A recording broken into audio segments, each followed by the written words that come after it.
Nangunguna na ngayon si Michelle Marquez D sa online voting up ng Miss Universe kaya mas lalo nating suportahan at iboto ang ating pambato sa Miss Universe 2023 na si Michelle na kasalukuyang nag-e-enjoy sa ganda ng tanawin sa El Salvador. Kapansin-pansin din ang aura ni Michelle Marquez D na rumampa paakay ng chopper para puntahan at i-explore ang naggagandahang tourist attractions ng El Salvador.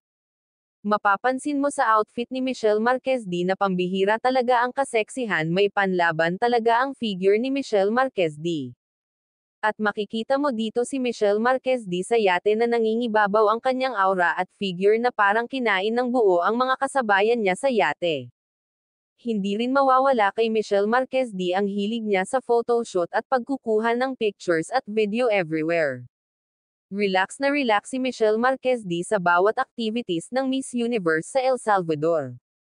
Walang pressure ang aura ni Michelle bagkus ini-enjoy niya ang bawat aktibidad ng Miss Universe pageant. Pia Wurtzbach maraming pabaon kay Michelle Marquez D. Kayang-kaya daw ni Michelle Marquez D na manalo sa Miss Universe 2023. Ayon pa kay Pia Wurtzbach na kay Michelle Marquez D na daw ang total package sa pagiging Miss Universe 2023 dahil iba umano ang preparations ng nasa Miss Universe Philippines. Marami daw sila na mentor katulad ni Pia Wurtzbach at Katrina Gray na nagbibigay ng advice at tips on how to be Miss Universe kaya aabangan talaga natin ang journey ni Michelle Marquez D sa El Salvador this November 18. 2023 American time and date, probably mga nasa November 19 na for the Philippine time. Samantala dadako tayo sa ibang contestant na kung saan ang pinakaunang kandidata sa kanilang bansa na lang sa Miss Universe competition walang iba kundi ang pambato ng Pakistan na si Erica Robin.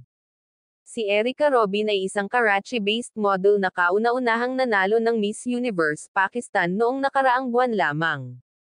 Naginanap sa isang Brena Katafara Resort at Raatal in Maldives. Last October 5, 2023, ang pagdaraos ng ganitong pageant pala ay mahigpit na ipinagbabawal sa kanilang lugar. Ang pagsali ni Erica Robin sa Miss Universe competition ay tinutulan ng maraming political leaders sa kanilang bansa na kung saan ito umano'y shameful act na makasisira sa kanilang religious beliefs. Gumagawa na ngayon ng inquiry ang kanilang pamahalaan kung paano ba daw na-approved ang ganitong event na Miss Universe Pakistan. Pero hindi nagpatinag si Erica Robin dito at buo ang kanyang paninindigan sa pagsali sa Miss Universe 2023 para ipakita sa buong mundo ang beauty ng mga Pakistani. Ayon pa sa interview ni Dayan Castillejo kay Erica Robin, todo ang suporta ng kanyang mga magulang niya sa kanya at proud na proud daw ang mga ito.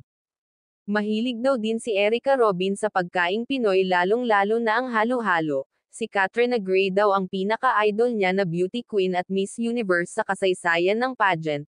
Ready na daw siyang makipagsabayan sa mga naggagandahang kandidata ng Miss Universe sa buong mundo dahil she firmly believes that women's empowerment is unstoppable. Good luck sa Miss Universe journey mo, Erica Robin of Pakistan. You look beautiful inside and out.